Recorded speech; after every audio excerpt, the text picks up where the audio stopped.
Hi everyone, welcome to our channel Lawlust. Myself Ritik, a final year law student from Faculty of Law DU, and today we will be continuing our series of landmark judgment of CRPC with the case title Mohan Singh versus state of Bihar. चलिए सबसे पहले इस case के facts को समझते हैं। इसमें होता क्या, जो अक्यूज़ है ना वही अपेलेंट होता है और ना उसके अगेंस्ट में चार्जेस लगे होते हैं मर्डर के ऑफ अनिल झा। लेकिन होता क्या, जो स्पेसिफिक सेक्शन है ना आईपीसी की वो मेंशन नहीं होती। हालांकि जब ये मैटर ट्रायल पे होता है और जब ये मैटर ना हाई कोर्ट में होता है तब ये कंटेंशन जो अपेलेंट है वो रेज़ नहीं करता। लेकिन जब ये मामला सुप्रीम कोर्ट में जाता है तब कहीं ना कहीं उसकी ये कंटेंशन होती है कि उसके अगेंस्ट में स्पेसिफिक सेक्शन मेंशन नहीं है, इसीलिए उसे एक्विट किया जाना चाहिए।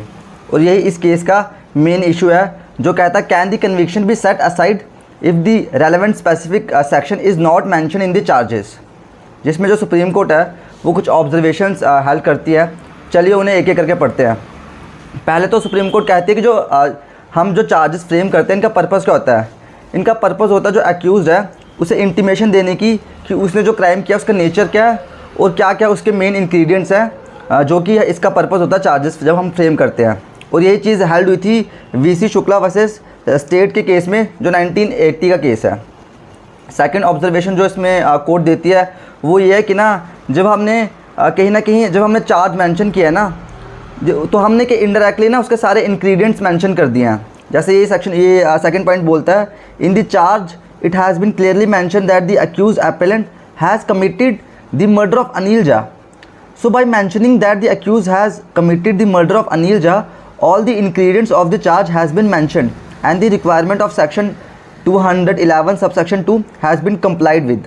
अगर आप सेक्शन 211 सबसेक्शन 2 पढ़ें तो उसमें भी यही चीज़ कहता है कि ना अगर लॉ ने उस ऑफेंस को कुछ नाम दिया है तो आप वो नाम मेंशन करेंगे। और यही इस केस में हुआ था। इस केस में सिर्फ वो स्पेसिफिक सेक्शन मेंशन नहीं थी।